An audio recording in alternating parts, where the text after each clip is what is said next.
Nous sommes le bienvenu ce matin. Eh bien, je sais que le temps a avancé déjà, ça fait qu'on va essayer de passer à travers ce que le Seigneur a mis dans mon cœur pour partager avec vous. Et c'est intéressant parce que le titre ce matin, si je donnerais un titre, ça serait « Entendre ce que dit l'Esprit ». Entendre ce que l'Esprit dit, c'est important. On retrouve ça dans l'Apocalypse, n'est-ce pas? À cette reprise, la même parole est partagée. Que celui qui a une oreille pour entendre ce que l'Esprit dit aux églises. C'est pas seulement à l'Église, c'est aux églises. Tout ce qui est adressé dans l'Apocalypse, dans les 7 lettres qui sont envoyées aux églises, ça concerne les églises. Il adresse des choses spécifiques dans chaque église, mais ça concerne les églises. Lorsqu'il parle à une église, il veut que les autres entendent également ce que l'Esprit dit. Parce qu'il l'a dit aux églises. Il l'a dit dans l'ensemble. Donc, je crois que c'est important d'avoir une oreille pour entendre ce que l'Esprit dit, n'est-ce pas? Et puis, ça m'est venu à cœur parce que lorsqu'on était en Alberta pour les funérailles de ma belle-sœur, le pasteur a partagé justement sur une couple de choses. Et Tina m'a regardé, puis elle a commencé à rigoler. Elle dit c'est intéressant parce qu'il parle des mêmes choses que tu parlais dans les dernières semaines. Et c'est là que ça m'est venu à l'esprit. J'ai dit, on a besoin d'entendre ce que l'Esprit dit. Parce qu'on n'est pas séclus. On n'est pas les seuls. L'Esprit est à l'œuvre. Et le message de l'Esprit se répand en différents lieux, à différents endroits. On est à 4000 kilomètres en Alberta et l'Esprit de Dieu répand le même message. Pourquoi? Parce que c'est le message qui est fondé dans les Écritures. Et c'est ce qu'on va voir. Je vais juste mentionner quelques choses qu'il a mis l'enfance. Il dit que l'Esprit prédit, le Seigneur a prédit des choses et il a promis des choses, n'est-ce pas? Le Seigneur Jésus, lorsqu'il a parlé dans Jean 16, une des prédictions qu'il a dit, il dit, vous allez souffrir. On en a-tu parlé de ces choses-là dernièrement? Qu'il va y avoir des moments de souffrance. Il dit, dans ce monde, justement, dans Jean 16, il dit, dans ce monde, vous allez avoir du trouble. Mais prenez courage, j'ai vaincu le monde. Christ a vaincu et il fait de nous, quoi? Des gens qui sont plus que vainqueurs en Jésus-Christ. Et non pas par nos propres forces. Donc, le pasteur à Casso, en Alberta, c'est justement des choses qui ont emmené en évidence. Mais il nous a donné une promesse également. La promesse du Consolateur. Consolateur qui allait venir, n'est-ce pas? Et qui allait être répandu, qui allait être donné, afin que ce ne soit pas par nos forces, afin que ce ne soit pas par nous. On ne peut pas de nous-mêmes vivre pour Dieu. On ne peut pas accomplir la volonté de Dieu. Lorsqu'on dépend de nous-mêmes, frères et sœurs, on va se tourner vers des innovations d'hommes, plutôt que de vraiment servir Dieu par l'Esprit. C'est la promesse qu'il nous a donnée. Il dit, vous allez recevoir quoi? Une puissance. C'est avec cette puissance-là qu'on sert Dieu et qu'on accomplit son œuvre. Jésus a accompli l'œuvre de Dieu et il a dit lui-même à maintes reprises, c'est par l'Esprit de Dieu. C'est l'Esprit qui nous fait comprendre des choses. Et lorsqu'on regarde, entendre, justement, lorsqu'il dit que celui qui a une oreille pour entendre ce que l'Esprit dit, ça veut dire, la réalité, c'est que ça affirme que l'Esprit parle. Il nous parle à travers la proclamation de l'Évangile. C'est une des façons qu'il nous parle. Maintenant, nous avons une parole qui est certaine. Paul nous dit, nous avons une parole certaine. Et il nous parle à travers la proclamation de la parole. Il nous parle également dans des choses qui sont plus personnelles, comme il a dirigé Paul et les apôtres et les disciples dans des situations qui sont vraiment personnelles. Lorsqu'il a dit à Paul, non, vous n'allez pas aller là, vous n'allez pas aller en Asie, vous allez aller ailleurs. Il lui a montré par la suite, à travers un songe, qu'il devait aller en Macédoine. Donc, l'Esprit nous parle de différentes façons. Mais aujourd'hui, malheureusement, c'est que les gens imaginent que l'Esprit parle. Mais ce n'est pas l'Esprit qui parle. Parce que souvent, ça vient à l'encontre de ce que l'Esprit a clairement proclamé à travers l'Évangile. Et c'est ce qu'on veut regarder. Il y a une deuxième réalité, je crois, qui est importante de réaliser. C'est que l'Esprit est vraiment rend témoignage et assure l'œuvre de Dieu. Il rend témoignage, c'est quoi vraiment la réalité de l'œuvre de Dieu? Et c'est lui qui assure que cette œuvre-là soit accomplie. Allez avec moi dans Jean 16.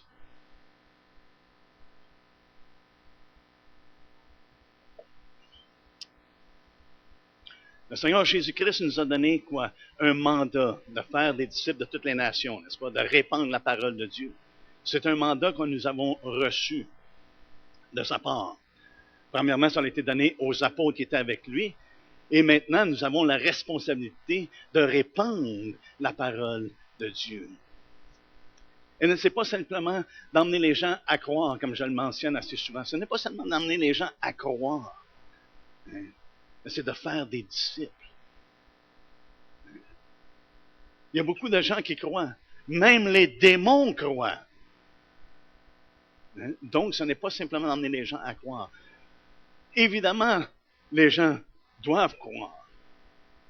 Mais ils doivent croire à l'Évangile tel qu'elle nous a été donnée. Telle qu'elle a été proclamée. Mais on voit ici comment est-ce que cet Évangile-là, frères et sœurs, ce n'est pas une innovation d'homme. Ce n'est pas une invention d'homme. C'est le message de Dieu pour les hommes et qui doit être prêché par le Saint-Esprit.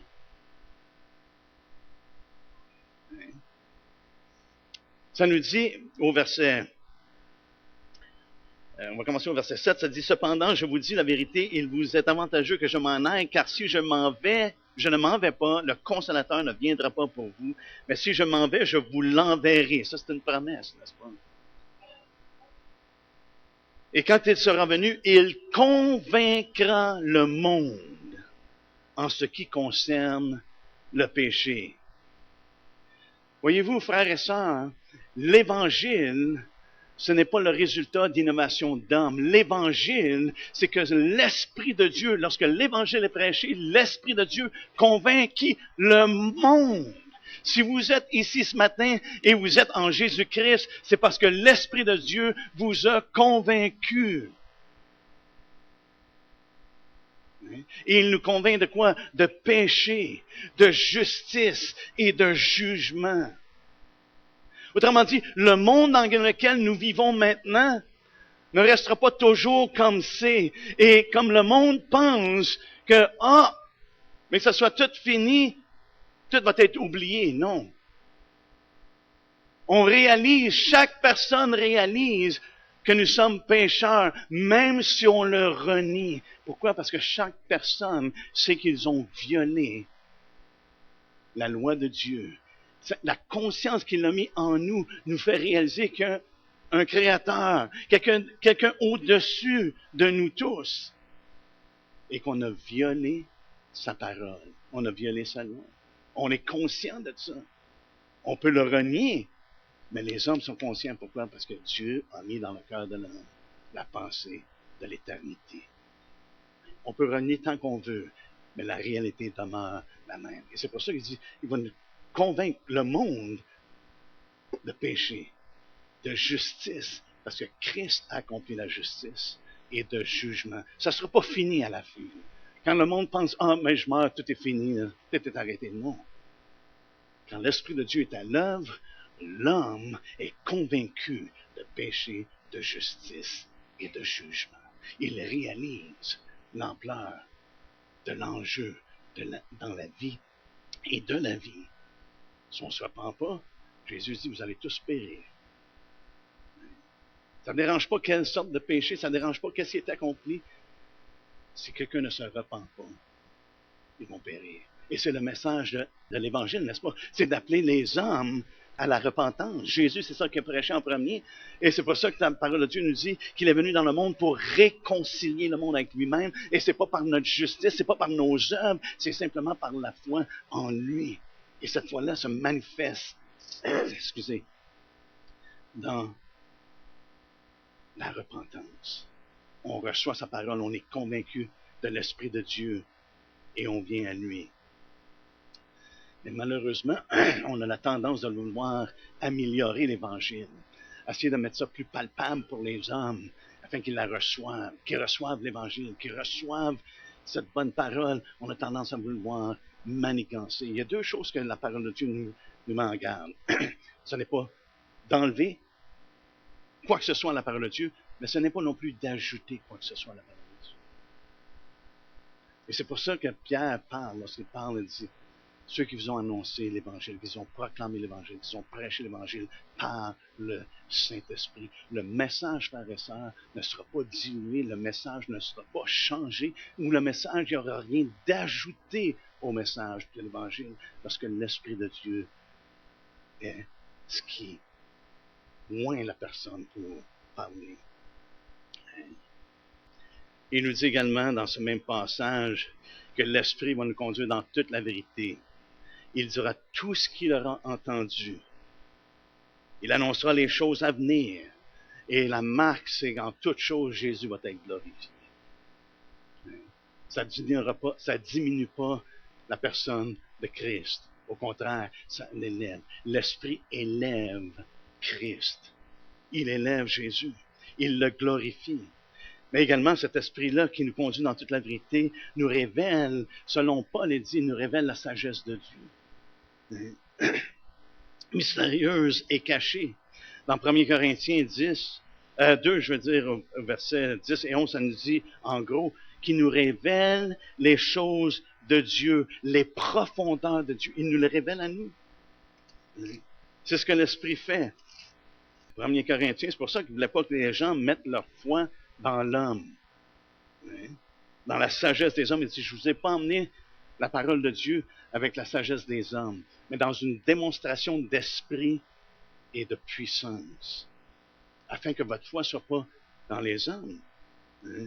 Votre foi soit pas fondée sur la sagesse des hommes, mais sur la puissance de Dieu. Mais regardez ce qu'il dit au verset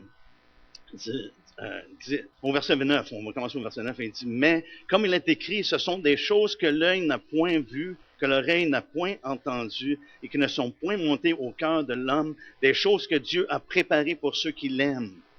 Dieu nous les a révélées par l'Esprit. Dieu nous les a révélées par l'Esprit, car l'Esprit sonde tout, même les profondeurs de Dieu. Il vous conduira dans toute la vérité.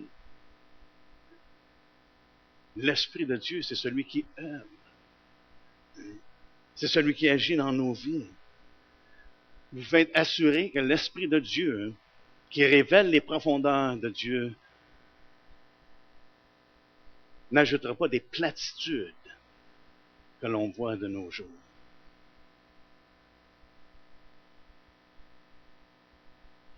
Il ne nous contera pas des fables.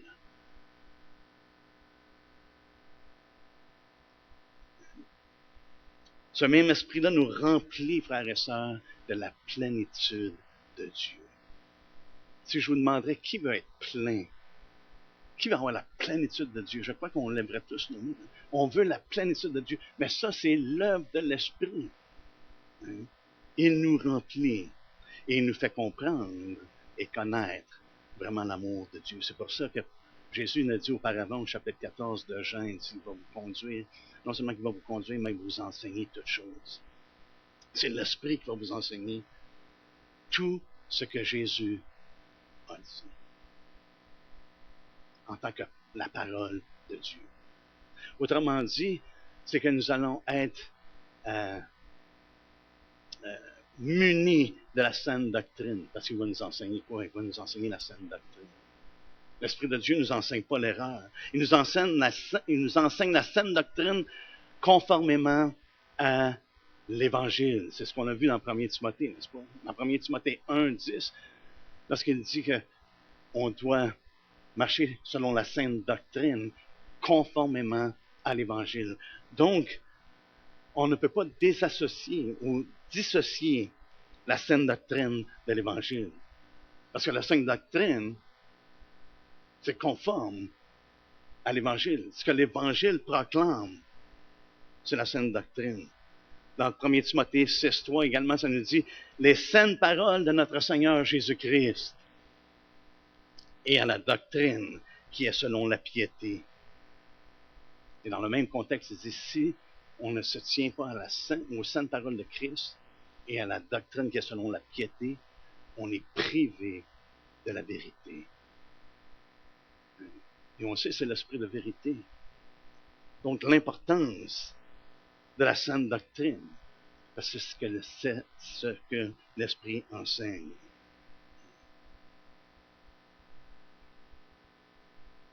C'est pas pour rien que Paul a dit à Tite que les anciens doivent être attachés à la vraie parole. Ils doivent être attachés à la vraie parole, telle qu'elle a été enseignée. Intéressant que le terme attaché également fait référence à être fermement d'accord. Autrement dit, les anciens, on choisit pas ce qu'on veut. On parle pas de ce qu'on veut. On parle de ce que la parole nous enseigne. Ce que l'Esprit de Dieu enseigne à travers la parole, telle qu'elle a été enseignée. Être fermement d'accord, d'y adhérer. L'Ostervan dit d'être attaché à la véritable doctrine. Et Lamartine fait référence à la parole de vérité.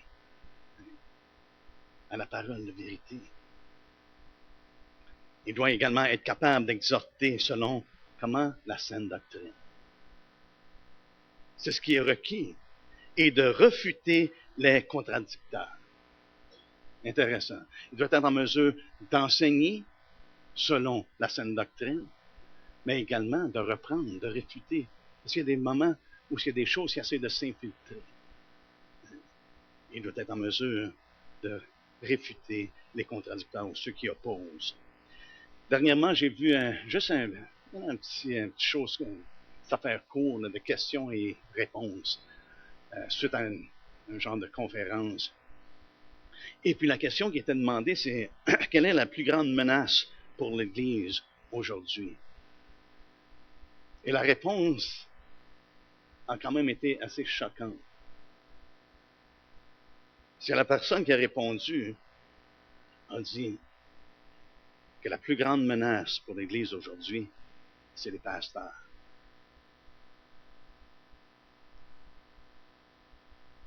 Oui. Mais c'est pas... Je sais ce qui faisait référence. Et ce qui est intéressant, suite après avoir entendu ça, c'est que je lisais dans Jérémie, Jérémie 50. C'est intéressant comment est-ce que l'Esprit souvent confirme des choses par la suite. Hein? On entend quoi? Et je pouvais comprendre son point de vue. Et je ne peux pas dire que je ne suis pas en accord avec son point de vue. Je suis en accord. C'est un des grands dangers. Parce qu'on est venu à un temps où on aime prêcher des fables, des récits. On aime prêcher des histoires. Et non pas nécessairement ce qui est fondé sur la parole de Dieu.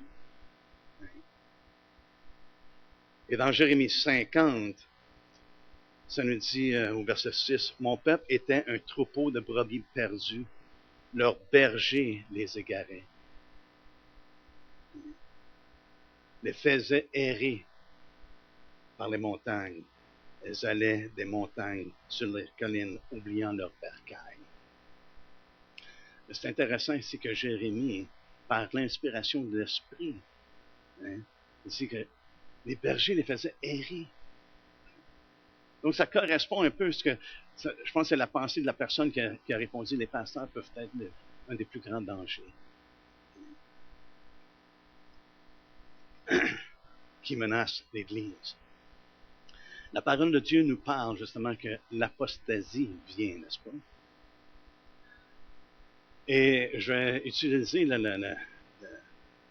vernaculaire de Jésus, dans le sens que non seulement l'apostasie vient, mais elle est également présente. Pourquoi je dis le vernaculaire de Jésus? Parce que Jésus a dit à quelques reprises, l'heure vient et elle est déjà venue. L'apostasie vient et elle est déjà présente. Jésus a dit, l'heure vient et elle est déjà venue. Et il parlait justement des vrais adorateurs. L'heure vient et elle est déjà venue. Parce que les vrais adorateurs vont adorer en esprit et en vérité. Ce ne sera pas sur une montagne, ce ne sera pas à Jérusalem, mais ils vont adorer en esprit et en vérité. Et il a dit la même chose concernant que l'heure vient et l'heure est déjà venue. Les morts entendront le Fils de Dieu. C'est ce qu'il a mentionné. Les morts entendront la voix du Fils de Dieu. C'est à venir, parce qu'il va y avoir un temps où tous les morts vont ressusciter. Il y en a pour la vie éternelle et d'autres pour le jugement éternel. Mais nous étions morts et nous avons entendu la voix du Fils de Dieu. Et c'est ce qui faisait référence, que les gens vont entendre la voix du Fils de Dieu. Ils vont venir à la vie. Alléluia. Donc, puisqu'on parle d'avoir des oreilles pour entendre ce que l'Esprit dit à travers Jean que c'est la dernière heure. C'est la dernière heure. Et c'est le même principe ici qu'on voit que Jean parle. Il dit, petits enfants, dans 1 Jean 2,18, il dit, petits enfants, c'est la dernière heure, et comme vous avez appris qu'un antéchrist vient, vous avez appris, il y a un antéchrist qui s'en vient. Il y a maintenant plusieurs antéchrists. Voyez-vous, l'heure vient et est déjà venue. Il y a un antéchrist qui vient, il y en a déjà. C'est ce qu'il dit dans 1 Jean 2,18.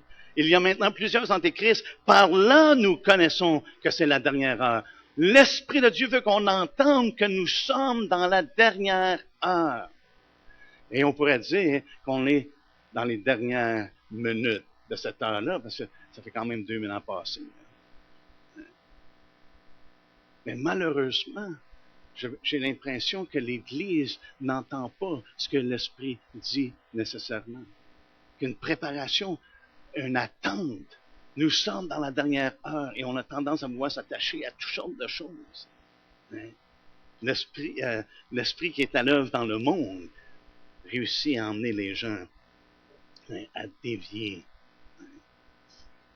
Et Jean, la même chose, nous fait, Jean encore un peu plus loin dans son épître, nous dit, tout esprit qui ne confesse pas Jésus-Christ n'est pas de Dieu, c'est celui de l'Antéchrist. Donc on voit l'esprit qui est à l'œuvre dans le monde présentement. Un esprit qui ne confesse pas Jésus. C'est l'esprit de l'Antéchrist, dont vous avez appris la venue et qui maintenant est déjà dans le monde. On voit ici que c'est le même vernaculaire que Jésus utilise. L'heure vient et elle est déjà ici. Il y a un antéchrist qui s'en vient. Il y a déjà plusieurs antéchrists qui sont ici. C'est cet esprit-là d'antéchrist que vous avez appris la venue et qui maintenant est déjà dans le monde. Et il opère. Et on doit être alerte, frères et sœurs, parce que cet esprit-là fait du ravage. Et on voit ce qui se passe. On doit être en mesure de reconnaître que c'est vraiment l'esprit d'antéchrist qu'on voit à l'œuvre dans bien des domaines. Mais on a une assurance en Jésus-Christ. Même ça nous dit qu'il va venir. Allez avec moi dans 1 Thessaloniciens. 2 Thessaloniciens, excusez.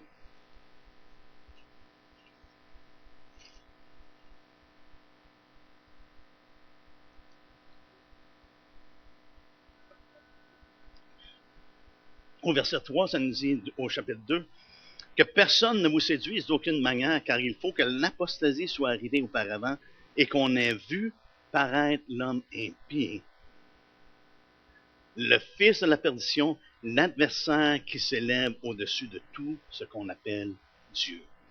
Qu'on ait vu l'adversaire s'élever. Mais Pierre nous dit, votre adversaire, le diable. Puis on va voir l'adversaire s'élever contre tout ce qui s'appelle Dieu. Mais déjà, l'adversaire est là. Hein? Dans 1 Pierre 5, ça nous dit, soyez sobres. Au verset 8, soyez sobres. Votre adversaire, le diable, rôde comme un lion rugissant. Tu sais, on voit encore le même principe. Il y en a un qui s'en vient, il est déjà présent. L'adversaire qui va s'élever, on va le voir, l'adversaire qui va s'élever, mais il dit, votre adversaire, le diable, rôde comme un lion rugissant, cherchant qui il dévorera. Résistez-lui avec une foi ferme, sachant que les mêmes souffrances sont imposées à vos frères dans le monde. Et c'est intéressant que le contexte immédiat de ce passage-là, juste le chapitre auparavant, il parle de la fournaise dans laquelle on se trouve et qu'on souffre pour Jésus-Christ. Vous pouvez l'en regarder dans 1 Pierre 4. Même ça nous dit au premier verset d'avoir la même pensée qui est en Christ. Christ a souffert, que nous-mêmes on doit avoir la même pensée. Pourquoi je mentionne ça? Parce que les choses, frères et sœurs, a l'air à prendre de l'aise maintenant. On est comme en train de récupérer de qu'est-ce qui s'est passé en 2020, la COVID, ces choses-là. Mais il y a quoi qui est en train de se préparer? Et la parole de Dieu nous met en garde. Il y a un esprit qui est à l'œuvre dans le monde. Aujourd'hui, c'est un esprit qui est antéchrist, qui est antichrist. Et on le voit qui s'élève. Mais il est déjà à l'œuvre. C'est pour ça que Timothée même encourage les jeunes femmes de se remarier, n'est-ce pas, les jeunes veuves. Parce qu'ils ne veulent pas qu'ils dévient. Ça nous dit qu'ils se remarient pour qu'ils ne donnent pas à l'adversaire aucune occasion de médire. Car déjà, quelques-unes se sont détournées pour suivre Satan. Donc l'adversaire est déjà à l'œuvre. Il cherche qui va débarrer. Mais il va y avoir un temps où il va s'élever et que le monde va le recevoir. Consciemment. La parole de Dieu nous parle clairement que l'ennemi rage. L'ennemi bouille. Et il bouille contre l'Église. Il bouille contre les saints. Pourquoi? Parce qu'il est enragé contre Dieu. Même ça nous dit qu'il vient sur la terre et qu'il est animé d'une grande colère ou d'une grande fureur. Mais prenez courage. Quand l'ennemi s'élève, viendra comme un fleuve, l'Esprit de l'Éternel le mettra en fuite. Et c'est intéressant que c'est les mêmes termes qui sont utilisés dans Apocalypse 12, justement. C'est que l'ennemi de sa bouche, le serpent de sa bouche, un fleuve qui sort. Après ça nous dit, c'est le dragon qui a envoyé le fleuve. Là, dans le contexte d'Apocalypse, c'est la terre qui a ouvert. Mais dans Ésaïe, ça dit, l'Esprit de l'Éternel va le mettre en fuite. Voilà l'importance d'être rempli de son esprit, frères et sœurs. Non simplement une connaissance de la doctrine du Saint-Esprit, mais littéralement d'être rempli de l'Esprit de Dieu, afin que ce soit l'Esprit de Dieu qui nous anime dans tout ce qu'on fait. Hein? Que notre cœur soit vraiment entier pour lui. Paul nous dit, Jésus plutôt nous dit que le voleur ne vient que pour dérober, égorger et détruire. Paul nous dit qu'il y a des temps périlleux qui s'en viennent. En français, c'est traduit souvent par des temps difficiles. Il y a des temps difficiles qui s'en viennent. Et c'est vrai qu'il y a des temps difficiles. Paul fait référence à Timothée qui va avoir des esprits séducteurs. Des esprits séducteurs qui vont entrer par la séduction. Cette séduction-là va rentrer par des prophéties de faux docteurs. On a vu ça ensemble dans 1 Timothée. Et ça va emmener les gens à s'attacher à quoi? Des doctrines de démons. Mais Jean nous a dit qu'il y a plusieurs séducteurs qui sont déjà entrés dans le monde. Dans 2 Jean 1,7, ça nous dit plusieurs séducteurs sont entrés dans le monde qui ne confesse point que Jésus-Christ est venu en chair. Celui qui est tel, c'est le séducteur et l'antéchrist. C'est la réalité. Mais au chapitre 4 du même livre de 1er Jean, ça nous dit, bien-aimés, n'ajoutez pas foi à tout esprit, mais éprouvez les esprits pour savoir s'ils sont de Dieu, car plusieurs faux prophètes sont venus dans le monde. Il y en avait plusieurs dans le temps de Jean, et j'oserais dire que ça s'est multiplié avec le temps.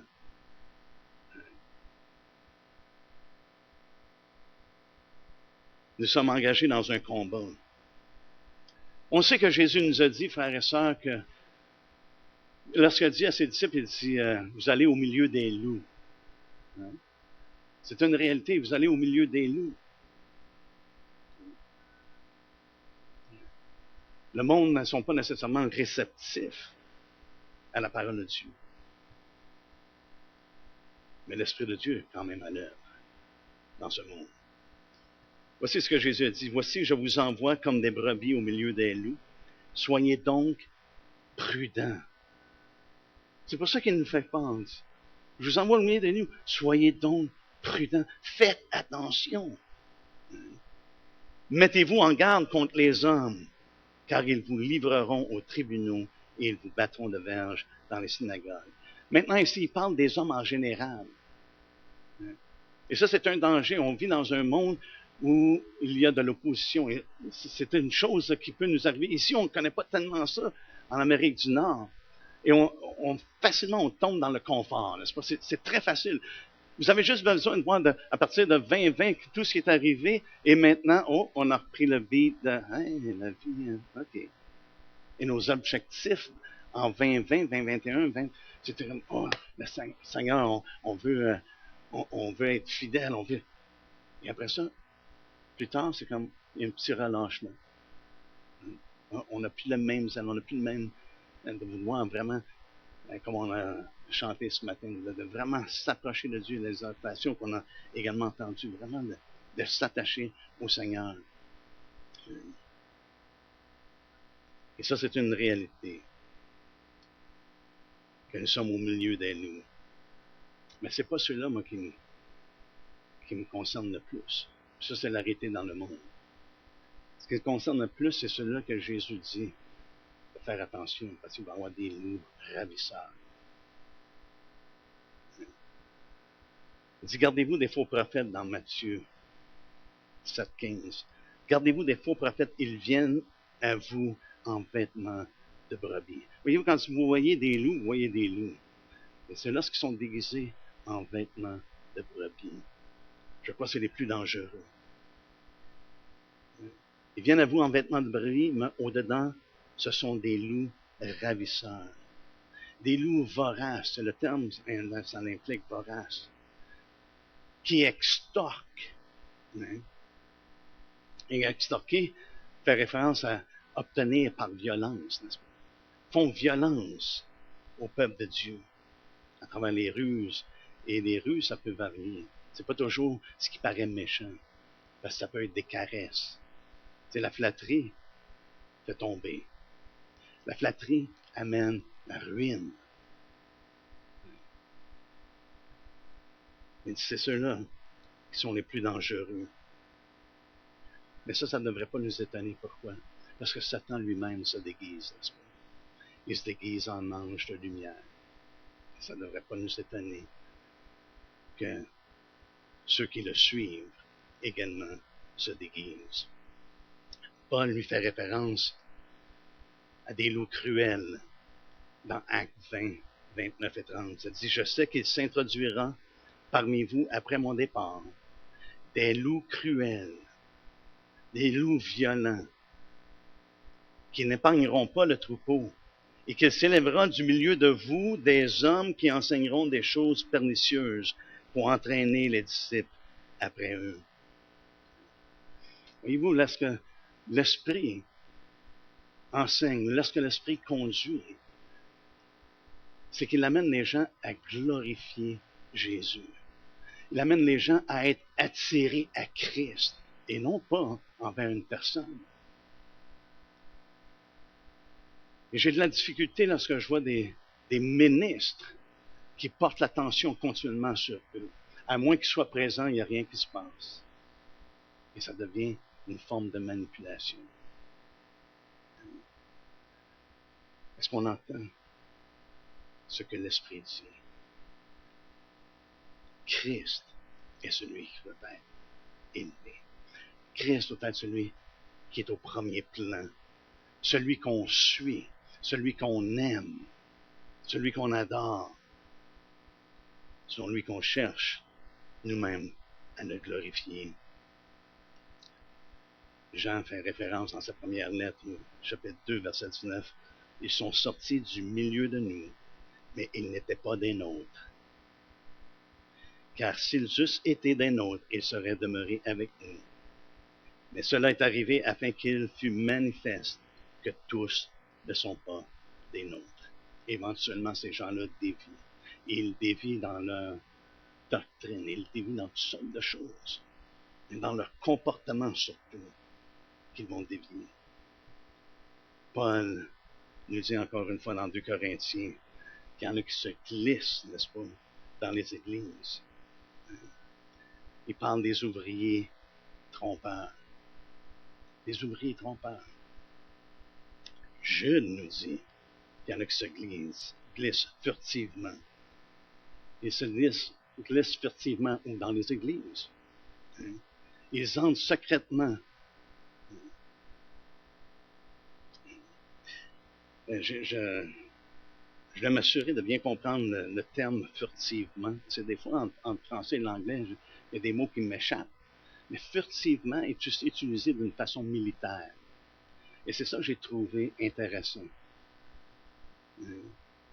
Ça veut dire secrètement, ça veut dire des choses comme ça, mais ça veut dire quand c'est utilisé de façon militaire, et on est dans un combat. Est-ce que vous êtes d'accord?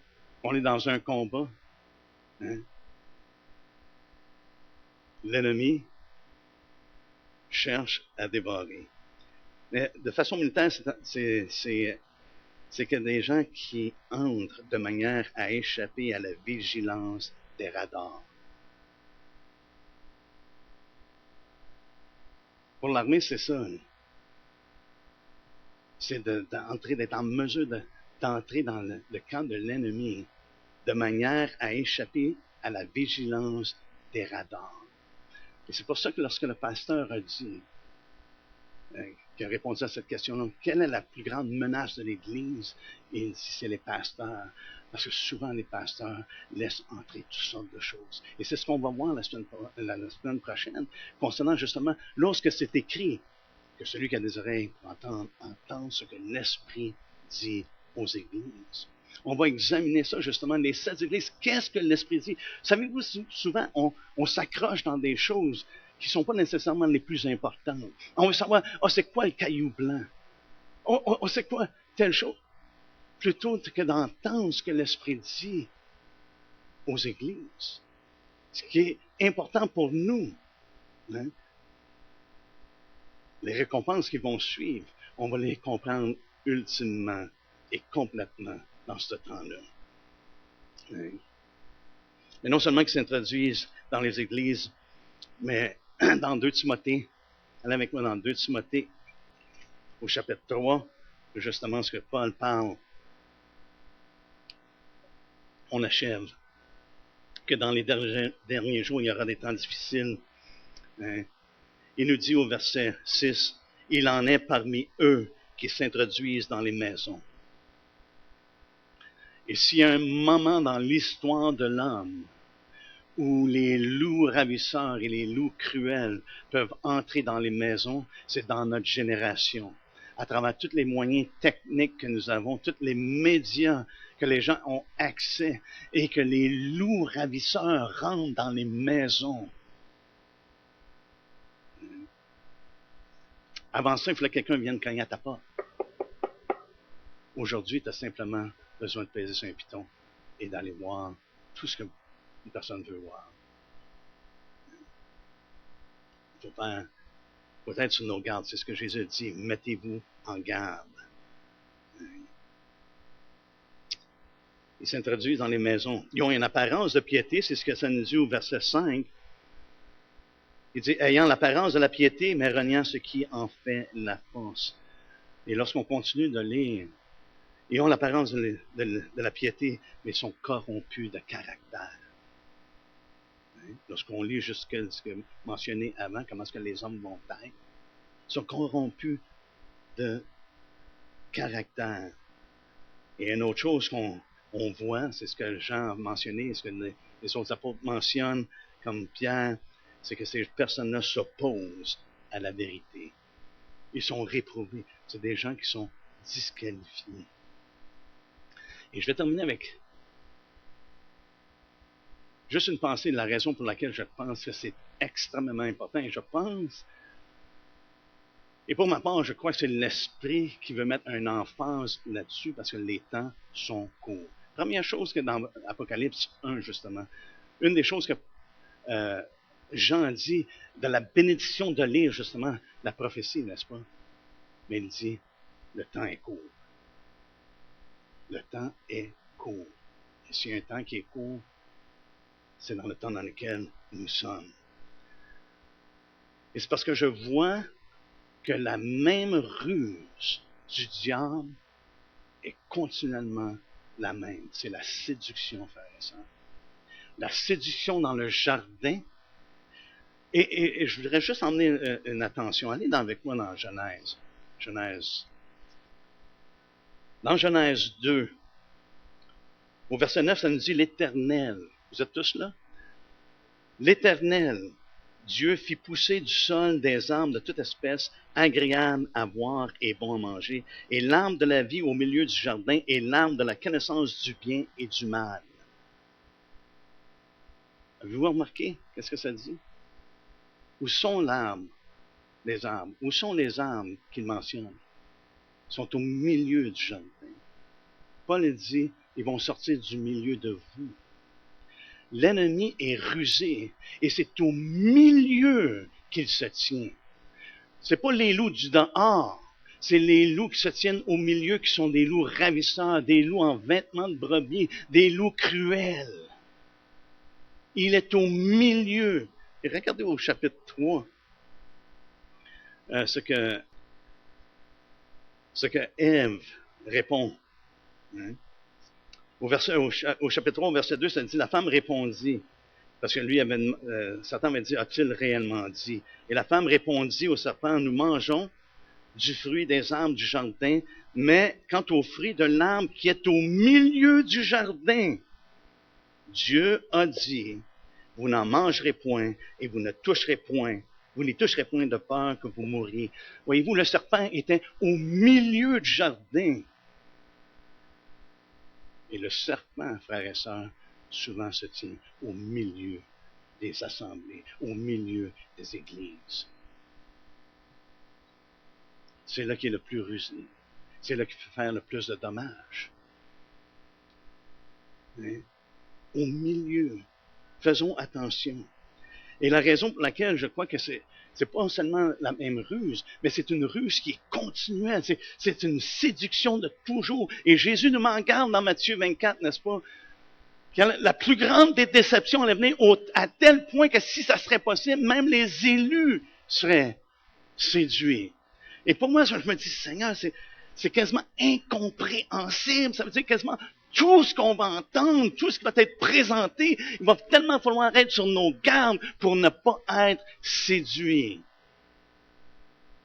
Il y a une ampleur que Jésus met sur la séduction. Mais regardez comment est-ce que l'ennemi œuvre et comment est-ce que c'est son caractère et c'est sa ruse continuelle. Allez avec moi dans Apocalypse 20. Et là, ici, quelle que soit notre position sur la venue du Seigneur, franchement, ça ne me dérange pas. Ça ne me dérange pas. Mais regardez, je vais lire quelques versets. Ça nous dit au verset 20, chapitre 20, verset 1, ça dit, « Puis je vis descendre du ciel un ange qui avait la clé de l'abîme et une grande chaîne dans sa main. Il saisit le dragon, le serpent ancien qui est le diable et Satan, et il le lia pour 1000 ans. Il le jeta dans l'abîme, fermant et scellant l'entrée au-dessus de lui, afin qu'il ne séduise plus les nations. Tout ce temps-là, l'ennemi, tout ce qu'il a fait, c'est toujours de séduire. Mais là, il dit, il ne séduirait plus les nations jusqu'à ce que les 1000 ans soient accomplis. Après cela, il faut qu'ils soient déliés pour un peu de temps. Et je vis des trônes, et à ceux qui s'y assirent fut donné le pouvoir de juger. Et je vis les âmes de ceux qui avaient été décapités à cause du témoignage de Jésus et à cause de la parole de Dieu. Ceux qui n'ont pas été séduits. Et de ceux qui n'avaient pas adoré la bête, ni son image, et qui n'avaient pas reçu la marque sur leur front, ni sur leurs mains, ils revinrent à la vie et ils régnèrent avec Christ pendant 1000 ans. Les autres morts ne revinrent point à la vie jusqu'à ce que les 1000 ans soient accomplis. C'est la première résurrection. Heureux et saints ceux qui ont part à la première résurrection. La seconde mort n'a point de pouvoir sur eux. Mais ils seront sacrificateurs de Dieu et de Christ, et ils régneront avec lui pendant 1000 ans. Quand les 1000 ans seront accomplis, Satan sera relâché de sa prison et il sortira pour séduire. La première chose qu'il fait, c'est ce qu'il a toujours fait. Il sort pour séduire les nations. Est-ce qu'on a besoin d'être sur nos gardes? Parce que c'est le caractère de Satan, c'est de séduire. Il est un voleur. Il cherche à dérober et à détruire. Et il le fait à travers la séduction. Il va séduire pour séduire les nations qui sont aux quatre coins de la terre, Gog et Magog, afin de les rassembler pour la guerre. Leur nombre est comme le sable de la mer. Et son but dans la séduction, c'est d'armer les gens contre Dieu. Et c'est la même chose qui se passe aujourd'hui. C'est pour ça que Jean l'appelle un esprit d'antéchrist, un esprit séducteur. Et c'est pour ça, ce matin, parce que je dis que l'apostasie vient, en utilisant le vernaculaire du Seigneur, elle est maintenant présente. Et Paul nous dit, il viendra un temps où les hommes ne supporteront pas la saine doctrine. Autrement dit,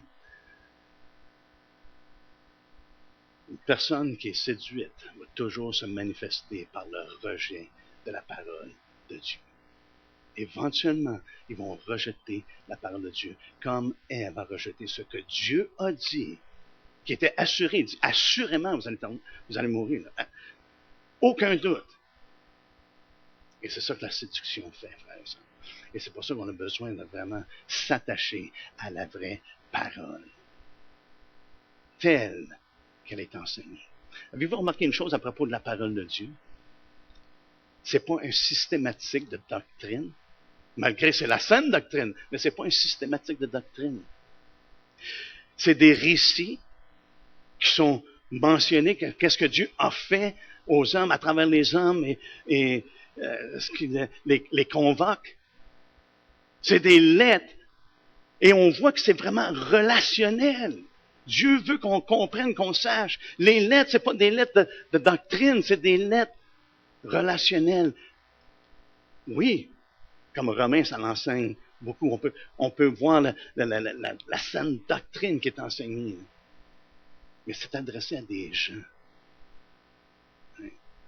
C'est adressé à des gens. C'est personnel. Parce que l'Église, frères et sœurs, ce n'est pas une institution. L'Église, c'est le corps de Christ. Et le corps de Christ est en relation avec la tête. Sinon, on peut se promener sans tête. Pas de tête. Alléluia. Est-ce qu'on peut se lever ensemble? Alléluia. Donc, on va avoir des oreilles, pas je viens paraître, mais pour entendre. Amen. Alléluia.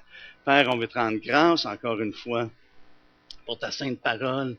Et notre désir, Seigneur Dieu, c'est de marcher à ta suite, de marcher dans la vérité comme Jean le mentionne, qui est un sujet de plaisir, de joie. et de gratitude. Il se réjouissait, il était tellement reconnaissant de voir ses enfants marcher dans la vérité, que ça a rempli son cœur de joie. Seigneur, on te demande que ce soit notre poursuite de marcher à ta suite. On te le demande en ton nom, Seigneur Jésus. Amen. Amen.